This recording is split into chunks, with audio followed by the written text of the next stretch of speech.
We're talking with Michael Murphy, co-founder of Esalen, author of Jacob Adabet, co-author of The Psychic Side of Sports.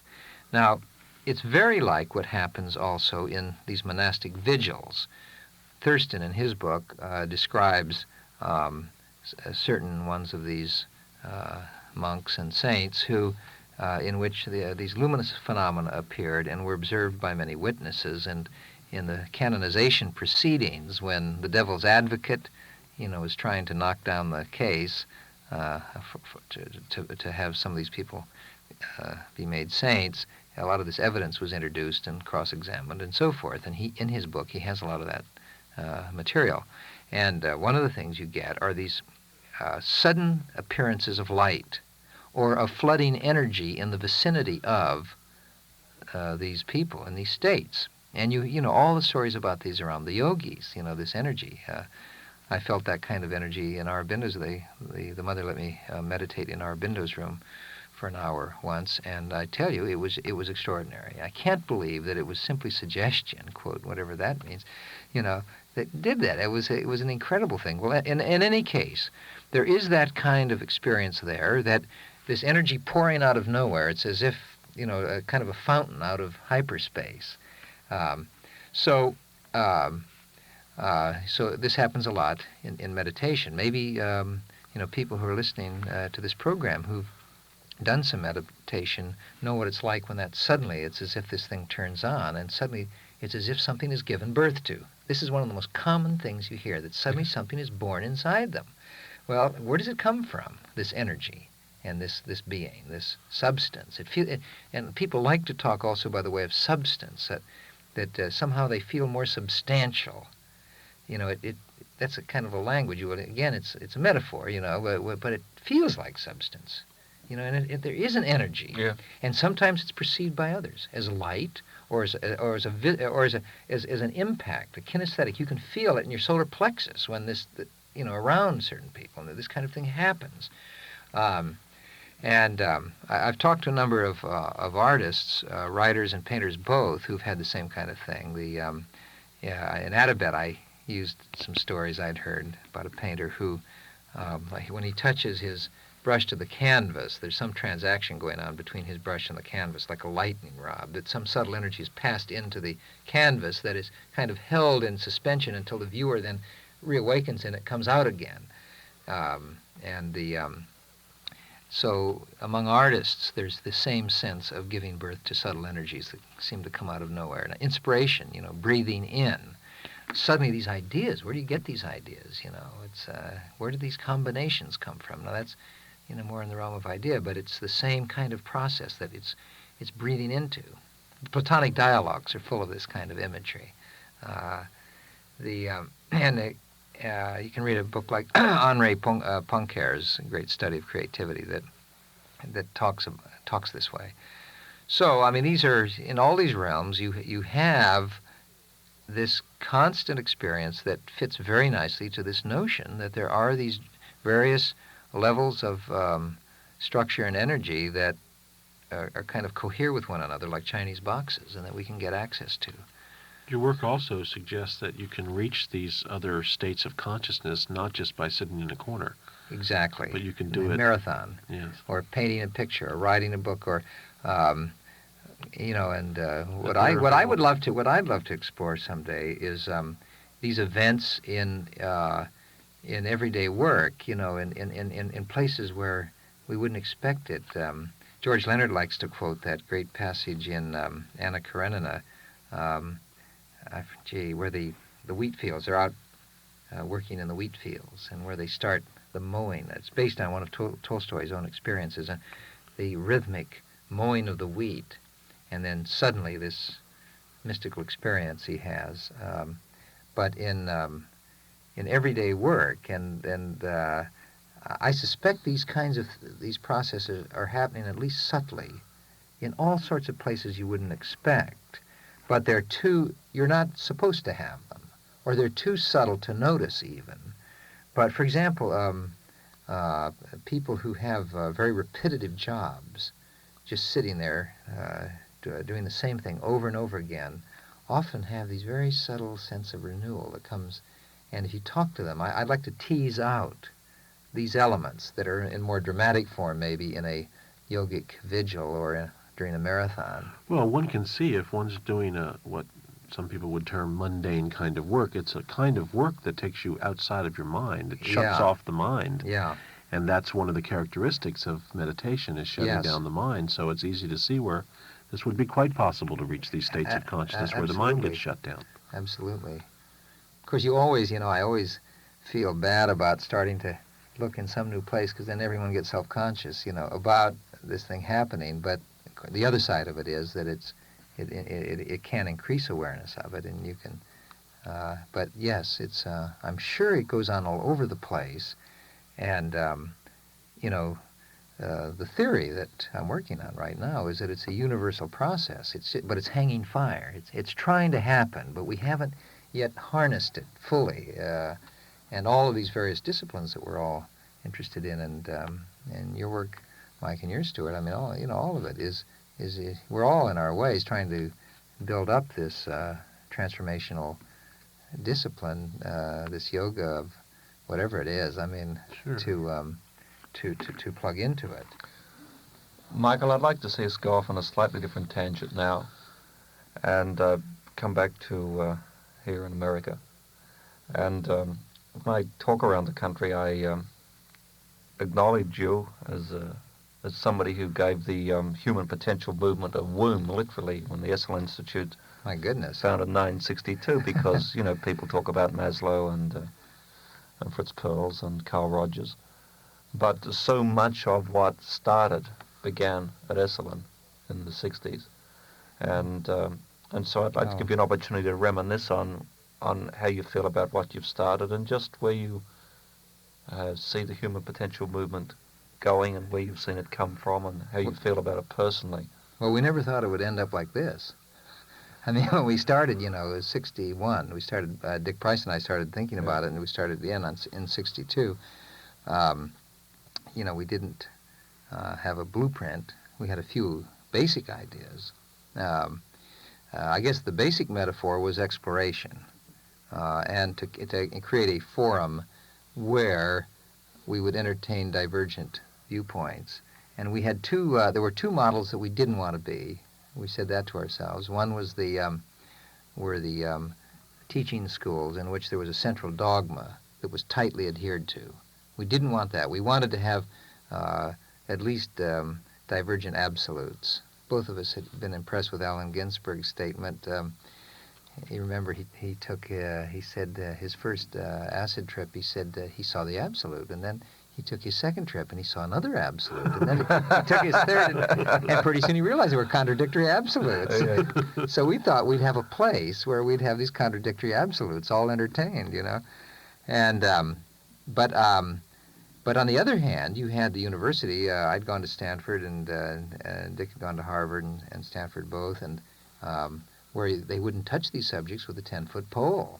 Spiegelberg, my teacher, a lot of the professors in the philosophy department actually tried to get him kicked out. The dean of Min at Stanford, Dean Balch, told me, they had to protect Spiegelberg at one point because somehow, it was that he was so powerful, and what he was teaching was so, it was frightening. It was to certain people there. So we didn't want to, in other words, between these two things, the secular academy, which didn't really study these things, on the one hand, or the ashrams and teaching schools where you had a dogma. But could you have a small college situation in which you could explore into these things, both in theory and practice? And I was 30, 31, hadn't gone to work yet, and my parents were very relieved that I'd finally decided to go to work. Now, you say, here it is, 30, 31. And we had this old estate down there, that my grandfather had bought in 1910. It was a marvelous place to start this thing. So we started in, and to our astonishment, everybody we wrote a letter to said, yeah, well, I'll come. Wrote to Arnold Toynbee, offered him $100. He came. And Aldous Huxley came up, and Gerald Hurd, who was a tremendous influence on us in getting started. About that time, read Abe Maslow's Toward a Psychology of Being. I had been interested in, this bridge between Eastern and Western psychology since '51, but I had never heard of Maslow. And reading his book was a marvelous synchronicity, because here he was trying to build a bridge from the shore of academic psychology and mainline personality theory over towards, things like the perennial philosophy. So bought 12 copies of his book, passed them out to the staff, and 2 weeks later he drove in. We hadn't started the seminars yet. He drove down the roads thinking it was a farmhouse, a place to stay for the night, and I took that as a sign that we were on the right track. And so this thing started to take shape, and what we've done at Esalen with various degrees of success through these 17 years is to maintain that open forum. And we've had people there who have violently disagreed with one another and actively campaigned to get rid of, like Fritz Perls used to campaign all the time with me to get rid of all the occultism and mysticism. And he would have various Gestalt therapists come up to me and compliment me if I had dropped a certain Swami from the schedule or something. And they considered that a victory for humanism, you see, to get rid of the old superstitions.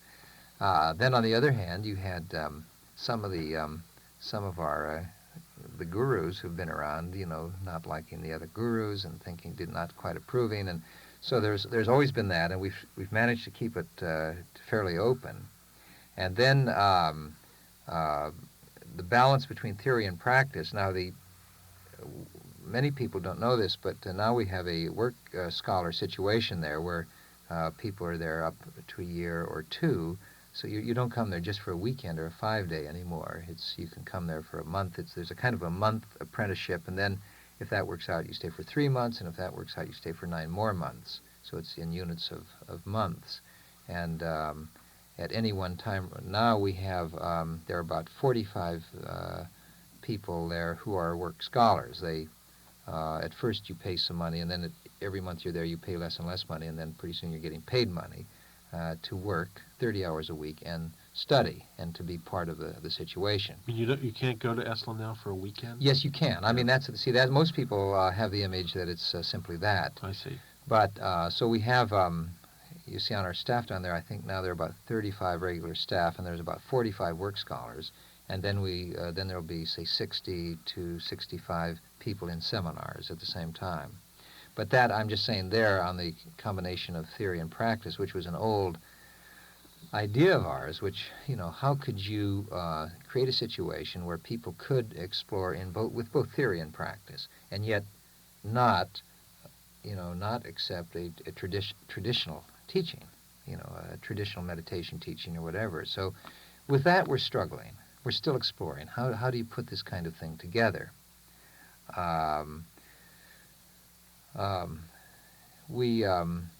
We've been criticized a lot in the last 5 or 6 years, our program of getting stale. I mean, although the place is full most of the time, last year our occupancy rate was 87% for the whole year. That was through storms and slides and everything. Nevertheless, there is this criticism that I think is fairly valid, that we tend to get into ruts like any organization. But we have been doing some new things that, again, most people don't know about. In these last 3 or 4 years, we've been having conferences every January from, say 2 to 4 weeks on this bridge between physics and consciousness. That's been going on. We're going to have the most well-organized one yet this coming January. Then starting this coming February, we're going to do a regular series of programming, both for the general public and for in-house workshops on social and political issues in relation to the work that has come out of this whole human potential New Age idea since the early 60s.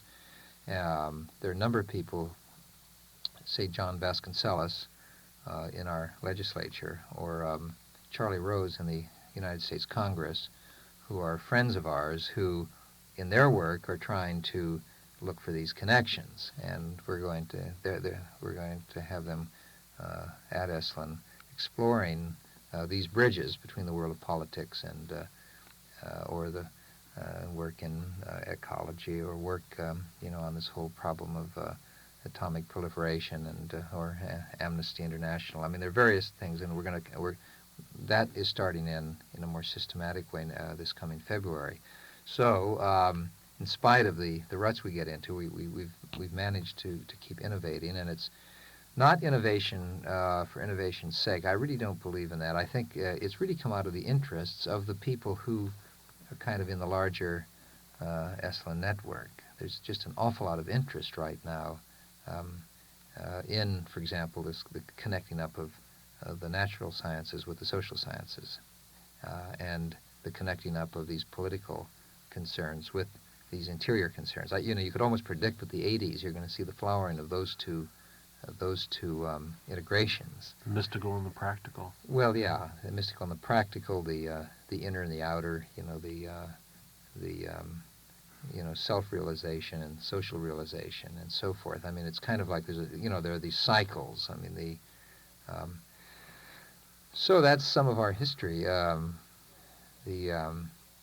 Where do you think you and George coined the term human potential movement, right? I think a reporter from the New York Times or something. Well, I don't know. And it appeared in the New York Times, and then suddenly it's hard to tell. Where George wrote an article in the AHP newsletter that we used it for a little while. I mean, everybody was talking movement then, 65, and suddenly it started coming. The media picked it up, and both of us have often regretted ever talking that way, because I mean, what is the human potential movement? That's what I always ask the journalists. I mean, where are you going to draw the lines of latitude and longitude across it? I mean, does it include the Moonies, for example? I mean, I don't think so. I mean, does it include Scientology? I don't think so. I mean, okay, but somebody else might. Where do you? And pretty soon it gets. What we have is an immense cultural event that everybody can take their crack at naming. Yes. But naming, it gets to be corny after a while, I think. It's the human potential movement. It's just that this is really, I mean, we could spend a whole program on this whole thing of naming. Right. The best term that I heard, it came up in a conversation that we had with Fritjof Capra, and that was the emerging culture. Beautiful. Yeah, I prefer to talk that way. It's I think that's better. I mean, because there are various movements and movements within movements, and tremendous disagreements and tremendous differences in orientation. For example, we've been talking here about this whole bodily transformation thing. Well, I know groups of people who think what we're doing is just totally misguided. They think it's just grandiose spiritual materialism, and they've told me that. And so you have. And because there's too much emphasis on the body, right? Right. I mean, the whole notion is to get out of the body, or to see the body as this cocoon. I mean, and they think, oh my God, Murphy, this is really regressive. And but anyway, there are all sorts of. I mean, just think of the arguments that Est engenders. Think of the arguments that Scientology engenders. Like what kind of arguments would Est? Well, for example, the whole issue of authoritarianism. What is the relationship to a charismatic figure? I mean, you have people on one side who believe in the worship of the charismatic figure, and you have, you can go. I've gone to groups where I mention the name Werner Erhard, and everyone applauds. I go to the next session and I mention his name, and they start hissing. I mean, it's the first time that happened to me, I was astonished. Yeah, that. I mean, this goes on. So then to call it all a movement is kind of crazy, because the civil rights movement that was centered around Martin Luther King and the SCLC to a large extent and all of that, they had an enormous amount of agreement, I think, although they had their arguments. And to compare the agreement that existed in that movement with all these divergent things that are, you try to label it as the human potential movement. One of the reasons I get off on this is I get about 2 or 3 books a week to review or to write a blurb for. And, pretty soon you could throw up on these books. Stuart Brand once said to me, why don't we start a massive boycott of this so-called human potential literature? I mean, these books are coming out at a rate so fast. And you see, I mean, part of it is that it's trying to put stuff together that you shouldn't try. There's a violent forcing of a lot of stuff together. So I think to talk about an emergent culture, is more accurate. That has all sorts of movements within it. Anyway, that's enough said on that one. But another thing that seems to be happening is a little bit of backlash on the non-movement. Yeah. In this, and particularly with the cult thing. Well, yeah. That a lot of identification is being made between cults and what has been termed the human potential. Well, and I think that's right. I think this is one of the great, call it one of the problems of birth, one of the birth problems of this new culture is our relationship to the authoritarian or charismatic leader. There are thousands of new cults forming, and you can draw a graph on the decline of attendance in the mainline American Protestant churches and in the liberal, conservative Jewish faith, and I think in American Catholicism generally, that's all declining. But going up are the evangelical movements, the fundamentalists, and cults of every description. Like in the Chronicle, they had those charts of them, and it's because, Bishop Pike used to call it the meaning market. This incredible search for meaning, but a lot of it doesn't look like growth to me. It looks like people wandering off into cul-de-sacs that hopefully they will learn. Cul-de-sacs. Cul-de-sacs. Yes.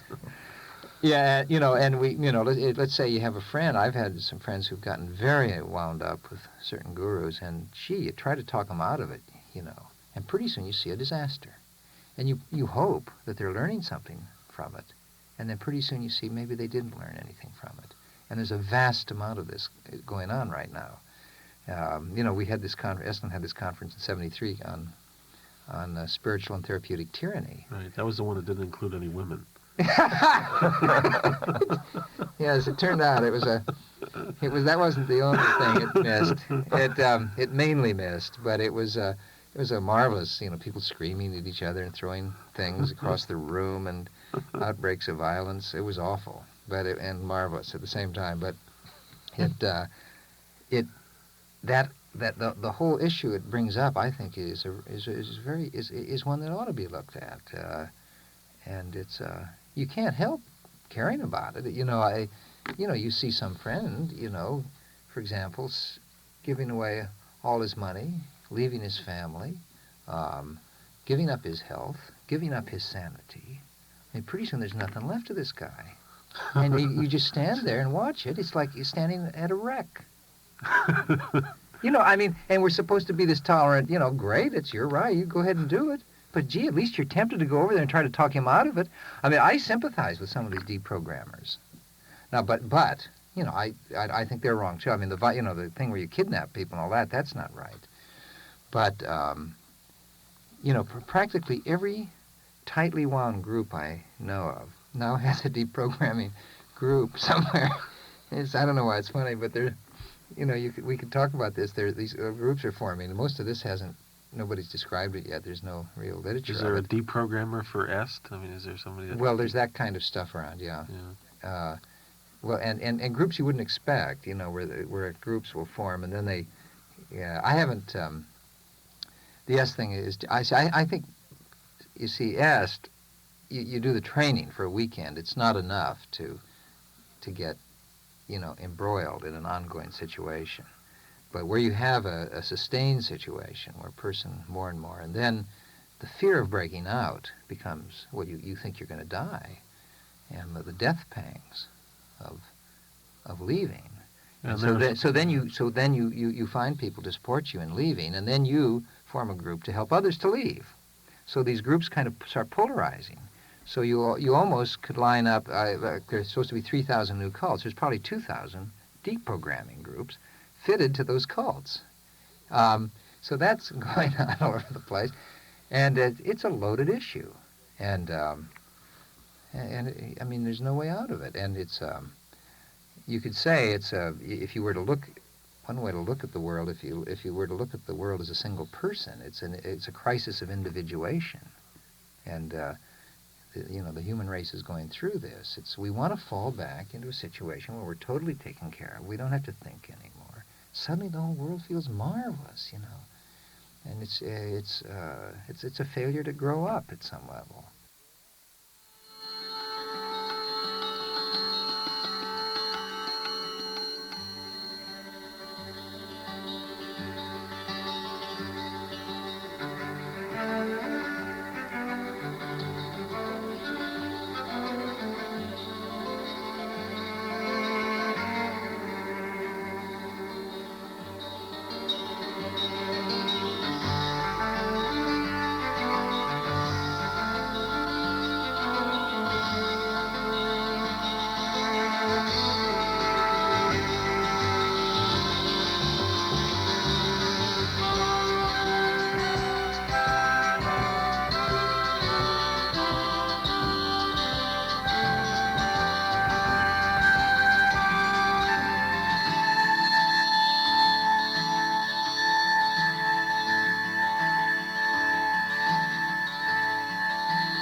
that really is an issue of how you relate to somebody who you see that happening to.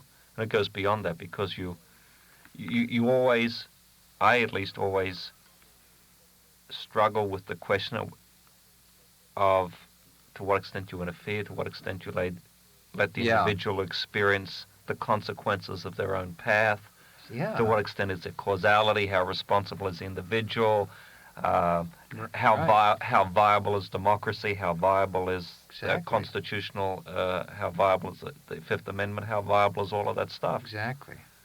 Because there's a part of you that says if you have a totally free system that's based upon the notion that all people are created equal, but the fact remains that they don't grow up that way. Some of us are more equal than others, as somebody pointed out. Well, yeah. I mean, they're very practical problems. Very practical problems. I mean, if you see somebody you care about who appears to be wrecking their life, first you have to look at yourself. Just because they're different than you doesn't mean they're wrecking their life. Like I've seen, people start to talk a new language and get a new kind of smile on their face, and that kind of offends you. Oh God, here he comes again. It's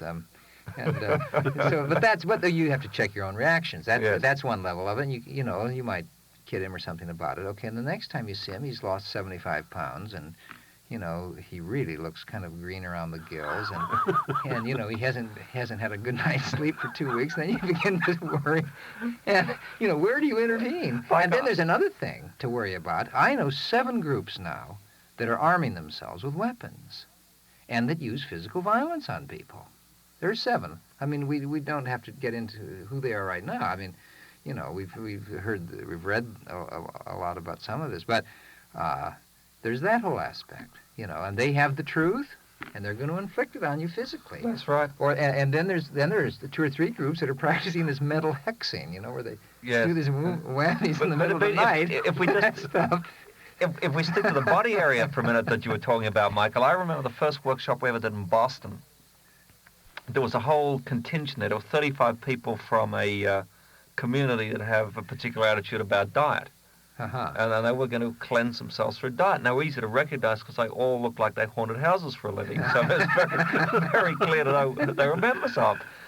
And one of the group had died, I heard about that. And you say, but wait a minute. You try to point out to them, I hear what you say, that you're into diet and you should eat rice and you shouldn't eat this. I said, but the people down at McDonald's look better than you do. Yeah, right. But I was just a marvel of the early days of health food restaurants. You go to a health food restaurant and the people never looked as good as the people do at Baskin and Robbins. I know, it's awful. I said, who needs this, That's right. I mean, it may be something that's said for Big Macs and beer. I mean, it may be a legitimate diet. That's it. No, I mean, these health food stores are disaster areas sometimes. Yeah. I mean, it's really... Anyway, no, I know what you mean. It's, I think finally there may be something very therapeutic about pleasure, Michael. This is what it's about. Well, it's a unification experience. Yes, a unification experience. Michael, where do you think it's going? Where do you think? Well, you talked briefly about the 80s. Just as we agreed on that this thing is so complex, in this whole emerging culture, it's going in a lot of directions. I think that there's so much sentiment right now to join forces between, say, this whole physics consciousness thing, or the political action and the human potential kind of idea. Those things are ready to proliferate, I think. It seems to me that right now, as we go into the 80s, there's a big similarity as it was when we were thinking about the beginnings of Esalen in 60, 61, 62, in that period, in that you can see that all sorts of, it's almost like a supersaturated solution, and there are going to be certain things fall out, and that, but it's very hard to predict what kinds of alignments there would be. For example, in some of the new forms of political action. I think this self-determination network that John Vasconcellos has helped start, that it is a signal of the future, a kind of bellwether. And they're trying to cut through traditional party politics and link up the kinds of explorations that John Vasconcelos himself has been involved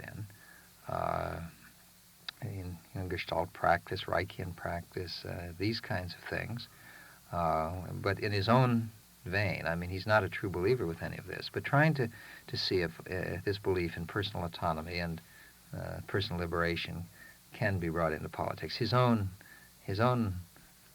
explorations in that regard can be extended. I think they're going to that kind of. There will be more of that kind of thing. So do you think we're going to have a new kind of politician, one that we say, well, have you been through Reichian therapy? No. That would be awful. But I mean, to have to fly under those kinds of flags that way. But it's simply that I don't know. I think the tremendous interest, at least, well, all over the country in Jerry Brown is partly because of this, that he represents a new alignment of forces, and nobody can quite predict what's going to happen. I don't know if you saw ABC did a thing on handicapping the presidential race, and they were giving comparisons to, that each candidate was like a horse, and here was, Carter now is running way back on the rail, but can be expected to make a good finish, and here's they had them characterized, but they say here's one horse here that's impossible to handicap, and that's Jerry Brown, because very often in the middle of a race he'll turn and run in the opposite direction. He can run to the left or he can run to the right, and so forth. And then it ended up they were assessing all the leading presidential candidates, and the one they were by far the most interested in by far was Jerry Brown, and they were making the point that he represents this whole spirit of new alignments, this kind of radical conservative alignment, which is Norman Mailer ran on when he ran for the mayor of New York years ago, a long time ago. Anyway, I think there's going to be a lot of that. I can sense it just through all the conversation about it among my friends, among people who come to Esalen and so forth. It's this. After a while, you can only do, we are designed to do only X number of encounter groups or have X number of LSD sessions. You can't, Tim Leary said in the old days of the 60s, you could, we'd take LSD every Sunday, but we learned that there was a limit to that. And so a lot of people are finally, they've, had enough Gestalt therapy now. And so there's that, okay, but yet on the other hand, there is a kind of community. There are these networks of people who share these kinds of interests. So that, I think you're going to see a lot more of that, all sorts of political and social action.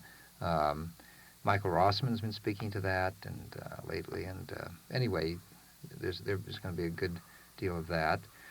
Then I think we're going to have a lot of surprises on this whole thing, this bridge, the physics consciousness thing. I think when the space telescope goes up in 1983, this is the item to watch. Why should we watch that? Well, I talked to Tony Callio. He's the head of, he's a friend of ours, and he's the head of space applications for NASA. It's going to see out, I think, to something like 75 billion light years, out beyond the birth of the universe. And as he says, it'll, all the basic headlines, in quantum mechanics and relativity theory are going to, we're going to, those things will be headlines then.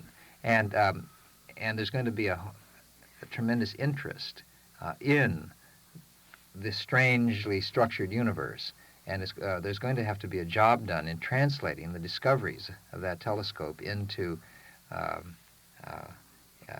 more general awareness, interpreting it. Now, we saw the incredible interest that the Einstein Centennial caused. Well, this thing in 1983, if it goes up on schedule, is going to cause the same thing. And I think that because there's so much groundwork is being laid right now in the connections between the world revealed through fundamental theory and physics on the one hand, and the developing science of consciousness on the other, that we now have two communities that know how to talk to one another better. And it'll be closer to the fulfillment of the thing I used to hear about in college always, the bridging of the gap between science and religion. A lot of which was kind of fuddy-duddy talk, you'd sit around, but it's getting much more interesting. How do you think this will apply to some of the major problems that we have? I think of the environmental problem, the nuclear proliferation problem, the weapons proliferation. Well, that I don't know. I think, I'm writing this novel about Russia, and for a year now, I've been just thinking about Russia and reading books and looking at photographs of Brezhnev and Andropov, the head of the KGB, and all, trying to understand them. And I tell you, if you were a psychoanalyst looking at the Earth as an entity, you'd say, well, the central neurotic impasse right now, right on the surface, is this Soviet-American thing with these arms and these 6,000 warheads, 3,000 on each side, pointed at one another. That thing, we'd have to do another program on this. There's so much feelings I have about it. It's so unpredictable. That's all I can see. I don't know what's going to happen there, and who does know what's going to happen? But it's curiously linked up to this consciousness thing again. Here is this thing going on in the Soviet Union, this underground fascination with these things. And here this is going on in the United States. At some level, there has got to be some bridge between those two. Why couldn't the Soviet Union and America have a joint exploration of inner space, just like we want to have a joint exploration of outer space? I'm going to raise that possibility just a little bit in this book, that what an incredible thing to join forces on. That's something I'd like to work on more, that is finding that kind of bridge. We've got coming up, one of the great crises of modern civilization in this energy crisis.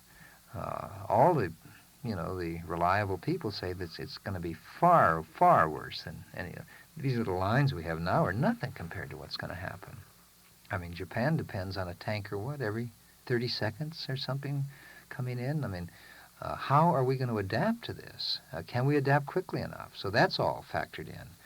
I mean, maybe it's going to become very chaotic. I don't know, and that's bound to affect everything. I mean, it could bring us closer together or drive us farther apart, when people start grabbing for their can of gas. And and then this nuclear proliferation, right now, the best, I was reading an article, the best intelligence estimates are that within 2 or 3 years, a terrorist will be able to carry an atom bomb into New York City strapped to his back. I mean, that's theoretically possible now. Enough plutonium is missing, and the plans are published. I mean, some guy designed it. Some high school student recently designed a hydrogen bomb, and it's scary. Blackmail, on that scale. So, so we're coming into a time, I think, of more assimilation. But on the other hand, because of these other problems, it's going to be perhaps the craziest period in human history, where, for these reasons. So you have all of that happening. So in times of great challenge, there's also great opportunity. Well, yeah. It's it could quicken the beat of all of this stuff. It's catalytic to quicken these things, but I don't know. The problems become massive enough, then there's a turn for an answer somewhere. Well, some of the answers lie in some possibly, of the things and we're of course, about. but of course it has to be. I like Aldous Huxley's statement. Nothing less than everything will do. I mean, there's got to be all sorts of answers, and all sorts of things. I mean, there's no one, flag to fly under. It's so. But anyway, I'm going to keep working on this thing we talked about at the beginning of the program on this tremendous thing I think is beckoning. Just in the we have failed yet to perceive the incredible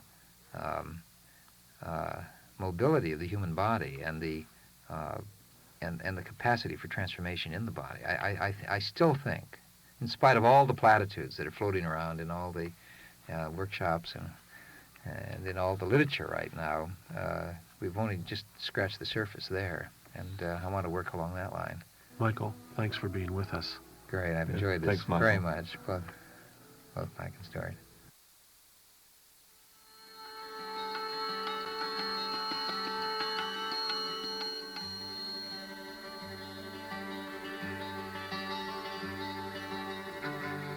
New Dimensions is produced by New Dimensions Radio, a nonprofit independent producer. Since 1973, New Dimensions Radio has been dedicated to producing programs about social and personal transformation, about positive choices for the future, and about a world in which people matter. For further information, our address is New Dimensions Radio, Department S, 267 States Street, San Francisco, California, 94114.